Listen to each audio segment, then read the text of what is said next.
മദ്രസാ തലത്തിലൂടെ രൂപപ്പെട്ടു വന്ന ഈ കലാരൂപത്തെ തെരുവിലേക്ക് വലിച്ചെറിഞ്ഞ് അതിനെ കൊത്തിവലിക്കുന്ന രീതിയിലേക്ക് കൈവിടാൻ പാടില്ല. കാരണം ഈ കലാരൂപം എവിടെ നിന്നോ കയറി വന്ന ഒരു കലാരൂപമല്ല. ഇത് മദ്രസാ തലത്തിലൂടെ രൂപപ്പെട്ടു വന്ന കലാരൂപമാണ്. അസ്സലാമു അലൈക്കും വറഹ്മത്തുള്ളാഹി വബറകാതുഹു. ഞാൻ സഅദ് ഫൈസി ചങ്ങലേരി. ദഫ് കളി എന്ന കലാരൂപത്തിന്റെ തിയറിക്കലി അതിന്റെ വായനകളിലൂടെയാണ് നമ്മുടെ വീഡിയോകൾ പോകുന്നത്. പാർട്ട് 1 ഇവിടെ ആരംഭിക്കുന്നു. ദഫ് കളി. ദഫ് എന്ന വാദ്യോപകരണം ഉപയോഗിച്ചുകൊണ്ട് കളിയാണ് ദഫ് കളി എന്ന രീതിയിൽ അറിയപ്പെടുന്ന കലാരൂപം. അത് ഇസ്ലാമിക കലയാണ്. ഇസ്ലാമിക കല എന്ന് പറയുമ്പോൾ ഇസ്ലാം ദഫ് മുട്ടിനെ അനുവദിച്ചു.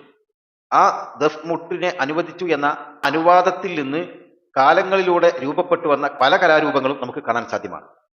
അതിന്റെ ഭാഗമായി നബി സല്ലല്ലാഹു അലൈഹി വസല്ലമ തങ്ങൾ ഇത് അനുവദിച്ചതുകൊണ്ട് ആ ഒരു അനുവദനീയമായ ഉപയോഗം കൃത്യമായിട്ടുള്ള നിയമചട്ടങ്ങളില്ലാതെ ഉപയോഗിച്ച് വന്നിരുന്ന ഒരു സാഹചര്യത്തിൽ നിന്ന് മാറി.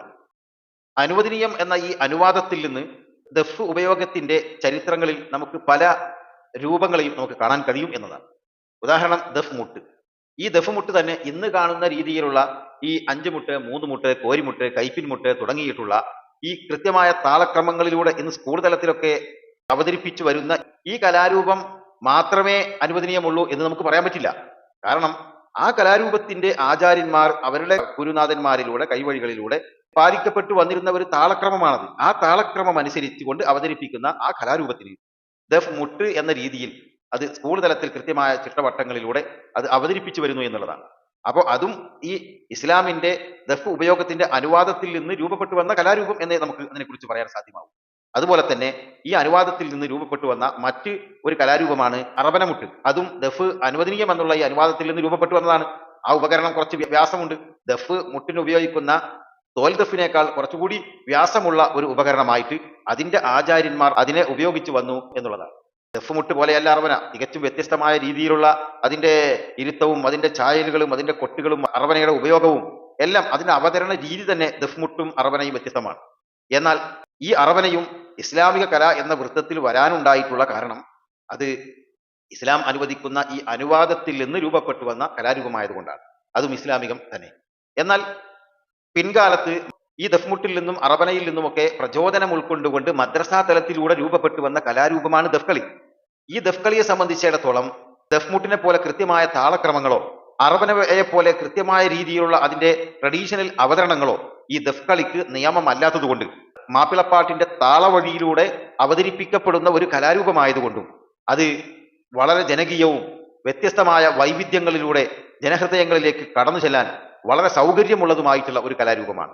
അതുകൊണ്ടാണ് ഈ ദഫിലെ തന്നെ മറ്റു കലകളെക്കാൾ ഏറ്റവും കൂടുതൽ ജനഹൃദയങ്ങളിൽ സ്ഥാനമുണ്ടായത്. അതുകൊണ്ടാണ് ഇസ്ലാമിക വിരുദ്ധമാവാതിരിക്കുക എന്ന ഒറ്റ നിയമമാണ് ദഫ് കളിക്കുള്ളത്. അതുപോലെ തന്നെ കാലോചിതമായി സഞ്ചരിച്ചു കൊണ്ടിരിക്കുമ്പോൾ അതാത് കാലങ്ങളിൽ പാലിക്കപ്പെട്ടു വരുന്ന ചട്ടങ്ങളുമാണ് ദഫ് കളിക്കുള്ളത്. ഇസ്ലാമിക നിയമങ്ങൾക്ക് വിധേയമാകുന്ന കാലത്തോളം ദഫ് കളി അത് ഇസ്ലാമിക കലയായിട്ട് തന്നെ നമുക്കത് മനസ്സിലാക്കാൻ കഴിയും. ദഫ് മുട്ടും അങ്ങനെ തന്നെ. ദഫ് മുട്ടും തന്നെ അത് ഇസ്ലാമിക വൃത്തത്തിൽ നിന്ന് പുറത്തു പോയാൽ ആ ദഫ് മുട്ടും നമുക്ക് ഇസ്ലാമികമാകുന്ന ഗണത്തിൽ ഉൾപ്പെടുത്താൻ സാധ്യമല്ല. ഉദാഹരണം, ദഫ് മുട്ടിന് ഉപയോഗിക്കുന്ന തുകൽ വാദ്യം നമ്മൾ ഹറാമായ ഇൻസ്ട്രുമെന്റുകളോട് കൂടെ ഉപയോഗിക്കുമ്പോൾ അത് നിഷിദ്ധമായി വരുന്നു. അത് അറബന ഉപകരണവും അങ്ങനെ തന്നെ. അതുപോലെ തന്നെ ഈ ദഫ് കളിയിലെ ഉപകരണവും അനിസ്ലാമിക രീതിയിലുള്ള നിഷിദ്ധമായ തലത്തിൽ ഉപയോഗിക്കുമ്പോൾ അത് നിഷിദ്ധമായിട്ട് തന്നെ വരുന്നു. അവിടെയാണ് നമ്മൾ മനസ്സിലാക്കേണ്ടത്. ഇവിടെ പലപ്പോഴും ദഫ് മുട്ടിന്റെ ആചാര്യന്മാരും അറബനയുടെ ആചാര്യന്മാരും ദഫ് കളിയുടെ ആചാര്യന്മാരും ഇവര് ഒരു എന്താ പറയാ ഒരു ഫൈറ്റ് നടക്കുന്ന ഒരു മേഖലയാണ്, ഒരു തലമാണിത്. അതായത് ദഫ് കളി ഡാൻസ് ആണ്, അങ്ങനെയാണ് ഇങ്ങനെയാണെന്നൊക്കെ പറഞ്ഞ് അതിനെ തള്ളിവിടുന്നു. അനിസ്ലാമികം ഇതിൽ വന്നു ചേരുന്നു, അത് അനിസ്ലാമികം തന്നെ. അവിടെയാണ് പലപ്പോഴും അഭിപ്രായ വ്യത്യാസങ്ങൾ നിലകൊള്ളുന്നത്. അതൊക്കെ സംസാരിച്ച് വലിയ ആലിമീങ്ങളുടെ നേതൃത്വത്തിൽ നടക്കുന്ന ഒരു രീതിയിൽ ഇതിനെക്കുറിച്ച് അറിയുന്ന ബോധമുള്ള പണ്ഡിതന്മാർ എടുക്കുന്ന തീരുമാനങ്ങളിലൂടെ നമുക്കിതിന് ഒരു കടിഞ്ഞാണിടാൻ സാധ്യമാകും എന്നുള്ളതാണ്.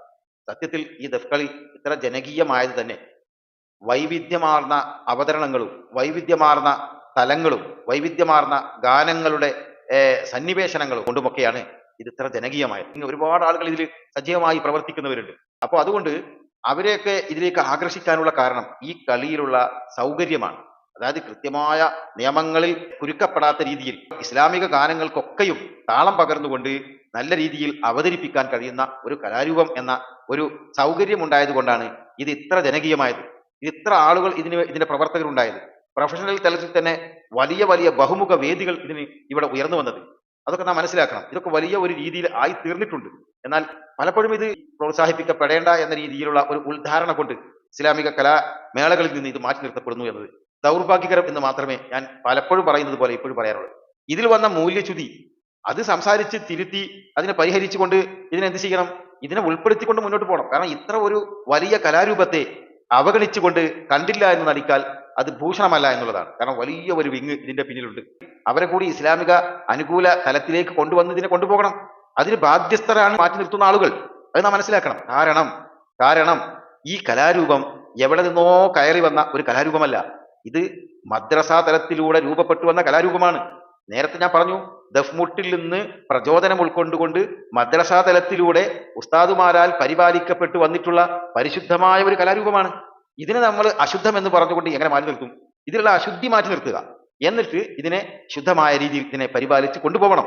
ഇന്ന് SKSSF സർഗലയത്തിൽ നിന്നും സമസ്തയുടെ ഇസ്ലാമിക കലാമേളയിലും AP വിഭാഗത്തിന്റെ കലാമേളകൾ SSF ഈ കലാരൂപത്തെ കാണുന്നില്ല.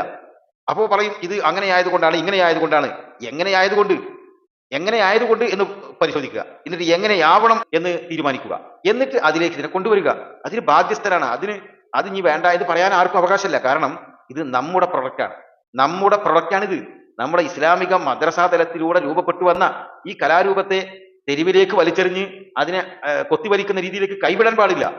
അവിടെയാണ് ഇതിനെക്കുറിച്ച് ബോധത്തോടുകൂടി പ്രവർത്തിക്കേണ്ട ഒരു കാര്യം. ഞാൻ എപ്പോഴും പറയാറുണ്ട്, ഇതിന് തീരുമാനം കാണാതെ പോകുന്ന കാര്യം മതസംഘടനകളുടെ കലാരംഗം കൈകാര്യം ചെയ്യുന്ന കുറച്ച് സ്ഥിരം തൊഴിലാളികളുണ്ട്. അതല്ലാത്തവരുമുണ്ട് കേട്ടോ. പരിശുദ്ധരായ കലാകാരന്മാരുണ്ട്, ശുദ്ധരായ ഉസ്താദുമാരുണ്ട്. പക്ഷെ അവർക്കൊന്നും ഇങ്ങനെയുള്ള ചില ഗൂഢ ലക്ഷ്യങ്ങൾ മനസ്സിലാക്കാൻ കഴിഞ്ഞിട്ടില്ലായിരിക്കാം എന്നാണ് ഞാൻ മനസ്സിലാക്കുന്നത്. അറിഞ്ഞുകൊണ്ട് അവർ അനുവദിക്കില്ല. എന്നാൽ ഞാൻ പറഞ്ഞു വന്നത് ഇതാണ്, ഇങ്ങനെ സ്ഥിരം സ്വന്തം കയ്യിലൂടെ കൈകാര്യം ചെയ്തു പോകുന്ന, ഇപ്പൊ പാലക്കാട് ജില്ലയിലെ മത്സരം നടക്കുകയാണെങ്കിൽ അത് സ്ഥിരം ആ മലപ്പുറം ജില്ലയിലെ ഒരു ടീമിനെ കൂടി വിളിക്കുകയാണ്, അവർക്ക് കോൾ ചെയ്യുന്നു, ഇത്ര ആൾ വേണം. അപ്പോൾ പാലക്കാട് ജില്ലയുടെ കലാമേള നടക്കുന്നു. അവർ സ്ഥിരമായി കൊണ്ടുപോകുന്ന അവരുടെ അണ്ടറിലുള്ള കുറച്ച് ആളുകളെ കൊണ്ടുവരുന്നു. അവിടെ 10,000-കണക്കിന് കലാകാരന്മാർ പുറത്തിരിക്കുകയാണ്. ഇതിനെക്കുറിച്ച് വലിയ അറിവുള്ള, ഇതിനെക്കുറിച്ച് ഒരുപാട് ചിന്താധാരകളുള്ള, ഒരുപാട് കഴിവുകളുള്ള ആളുകൾ പുറത്തിരിക്കുന്നു. അവരെ ഉൾപ്പെടുത്തുന്നില്ല. അവരെ കൂടി ഉൾപ്പെടുത്തണം. ഈ എത്രയോ വിശാലമായ ആളുകൾ അപ്പുറത്തിരിക്കുമ്പോൾ അവരെ കൂടി ഉൾപ്പെടുത്തിക്കൊണ്ട് ഇതിനെ വിപുലീകരിക്കപ്പെടുമ്പോഴാണ് ഇതിന്റെ എല്ലാ തലങ്ങളിലുള്ള കുറവുകളും മികവുകളും പരിഗണിച്ചുകൊണ്ട് ഇതിനെ മുന്നോട്ട് കൊണ്ടുപോകാൻ സാധ്യമാകുന്നത്. അതല്ല ഇവിടെ സംഭവിക്കുന്നത്. ഇവിടെ പാലക്കാട് ജില്ലയിലേക്ക് കോൾ ചെയ്യുന്നു, അവിടുന്ന് എത്ര ആൾ വേണം, 10 ആൾ വേണം, 20 ആൾ വേണം, അപ്പൊ ഇങ്ങോട്ട് വരുന്നു, അവർ സ്ഥിരം. അത് എല്ലാ വർഷവും ഇവർ തന്നെ വരുന്നത്. കാരണം പോകുന്ന കോൾ ഒരാളിലേക്കാണ്, ഇതിന്റെ സ്ഥിരം കൗണ്ടറിലേക്കാണ് പോകുന്നത്. ഇത് മലപ്പുറം ജില്ലയുടെ കാര്യമല്ല പറഞ്ഞത്, പാലക്കാട് ജില്ലയിലും ഇങ്ങനെ തന്നെ. ഒട്ടുമിക്ക ജില്ലകളിലും ഇത് സ്ഥിരം റൂട്ടിലൂടെയാണ് ഇതിന്റെ കൈകാര്യങ്ങളുടെ പ്രവർത്തനം നടക്കുന്നത്. അത് മാറ്റി നിർത്തി ഇതിൽ പുതിയ ആളുകളെ ഉൾപ്പെടുത്താൻ ശ്രമിക്കണം. ഒരുപാട് ആളുകളെ ഇപ്പോ കലാമേളകൾ നടക്കുന്നു, അതിന് ശില്പശാല വെക്കുന്നു, അതിനൊരു ഐഡന്റിറ്റി കൊടുക്കുന്നു, എന്നിട്ട് പ്രിയപ്പെട്ട പാവപ്പെട്ട ആകാംക്ഷയോടുകൂടി വല്ല അവസരവും പ്രതീക്ഷിച്ചുകൊണ്ട് അതിലൊക്കെ പങ്കെടുത്തുകൊണ്ട് ഈ ഐഡന്റിറ്റി കരസ്ഥമാക്കിക്കൊണ്ട് വീട്ടിൽ വന്നിരിക്കുന്നു. അതിൽ പങ്കെടുത്താലും ഇല്ലെങ്കിലും കിട്ടുന്ന 1-2 പ്രോഗ്രാമുകൾ അവർക്ക് ലഭിക്കുന്നു. എന്താണ് ഇതുകൊണ്ട് നേട്ടം? അത് സ്ഥിരം വഴിയിലൂടെ പോയിക്കൊണ്ടിരിക്കുന്നത്, സ്ഥിരം ആളുകളുടെ കയ്യിലേക്കാണ് ഇത് പോകുന്നത്. അത് മാറ്റി നിർത്തിയേ പറ്റൂ. ഇസ്ലാമിക ബഹുമാനപ്പെട്ട കലാരംഗം അതിൽ പുതിയ ആളുകളെ ഉൾപ്പെടുത്തണം. ചില ആളുകളെ അവർ മാറ്റി നിർത്തുന്ന രീതി തന്നെ ഇതിലുണ്ട്. അത് പാടില്ല. എല്ലാവരുടെയും, നമ്മുടെ സമസ്ത നമ്മുടേതാണ്, എല്ലാവരുടെയുമാണ്. നമ്മളൊക്കെ ജീവൻ തന്നെ സമസ്തയാണ്. ഞാൻ വാക്കോട് മൊയ്തീൻകുട്ടി ഉസ്താദിന്റെ ശിഷ്യനാണ്. പിന്നെ സമസ്തനെ പഠിപ്പിക്കേണ്ട ആവശ്യം, എനിക്ക് സമസ്തനെ പഠിപ്പിക്കേണ്ട ആവശ്യമില്ല. ഞാൻ ഉറച്ച സമസ്ത എന്ന് പറഞ്ഞാൽ മറ്റൊന്നും എനിക്ക് വിഷയമല്ല. രാഷ്ട്രീയം പോലും ഇതിൽ ഞാൻ വിഷയത്തില്ല. ഇതിൽ സമസ്തയാണ്, ബഹുമാനപ്പെട്ട സമസ്ത. ആ സമസ്തയിൽ ഉറച്ചു നിന്നുകൊണ്ട് അതിന്റെ യഥാർത്ഥ വഴി ബഹുമാനപ്പെട്ട ജിഫ്രി തങ്ങൾ പാപ്പ, അള്ളാഹു തആല ദീർഘായുസ്സ് കൊടുക്കട്ടെ, ഈ കാലഘട്ടത്തിന്റെ മുജദ്ദിദാണെന്നാണ് എന്റെ വിശ്വാസം. അപ്പോ അങ്ങനെയുള്ള ബഹുമാനപ്പെട്ടവർ നേതൃത്വം നൽകുന്ന ആ ഒരാളുടെയും ഒന്നിന്റെയും അടിയിൽ അടിയറവ് വെക്കാതെ ശക്തമായി സുന്നത്യമായത്ത് കൊണ്ടുപോകുന്ന ഈ സമസ്തയുടെ അണികളാണ് നമ്മൾ. ഇത് എല്ലാവരുടെയാണ്. ഇതിൽ നമ്മളെല്ലാവരും സുതാര്യമായിട്ട് പങ്കെടുത്തുകൊണ്ടാണ് നമ്മുടെ ഇതിന്റെ കാര്യങ്ങൾ കൊണ്ടുപോകേണ്ടതുണ്ട്. അതിൽ മുകളിലുള്ള വലിയ വലിയ ആളുകളെയല്ല ഞാൻ ഉദ്ദേശിച്ച് പറയുന്നത്. അതിന്റെ കുറച്ച് ഈ മേഖല, ഈ ജഡ്ജ്മെന്റ് പാനൽ, അങ്ങനെയുള്ള കുറച്ച് ഈ മേഖല കൈകാര്യം ചെയ്യുന്ന ആളുകളാണ്, നേതൃത്വത്തിലുള്ള ആളുകൾ. അവർ വലിയ ആളുകളാണ്. അവരെ അല്ല ഞാൻ ഉദ്ദേശിച്ച് പറയുന്നത്. ഇവിടെ ഇങ്ങനെയുള്ള കുറച്ച് ആളുകളുണ്ട്. അത് മാറണം. എല്ലാ കലാകാരന്മാർക്കും അവസരം കിട്ടുന്ന രീതിയിൽ ഇതിന്റെ ജഡ്ജ്മെന്റ് പാനൽ, ഇതിന്റെ മറ്റു കാര്യങ്ങളൊക്കെ ആ രീതിയിൽ ക്രമീകരിക്കണം. അപ്പോൾ നാം പറഞ്ഞു വന്നത്, ഇത് സുതാര്യമായി നടക്കണം. ആരുടെയും വ്യക്തി താല്പര്യങ്ങൾക്ക് വിധേയമായിട്ട് ഈ മതസംഘടനകളുടെ കലാപം ഇങ്ങനെ കൊണ്ടുപോകരുത്. അതാണ് പറയാനുള്ളത്. അപ്പൊ ഇൻഷാ അല്ലാഹ് ദഫ്കളി എന്ന ഈ കലാരൂപത്തിന്റെ വ്യത്യസ്തമായ വഴികളിലൂടെ നമുക്ക് സഞ്ചരിക്കാം. അടുത്ത വീഡിയോ കാണാം. ചാനൽ സബ്സ്ക്രൈബ് ചെയ്യുക. അസ്സലാമു അലൈക്കും വറഹ്മത്തുള്ളാഹി വബറകാതുഹു.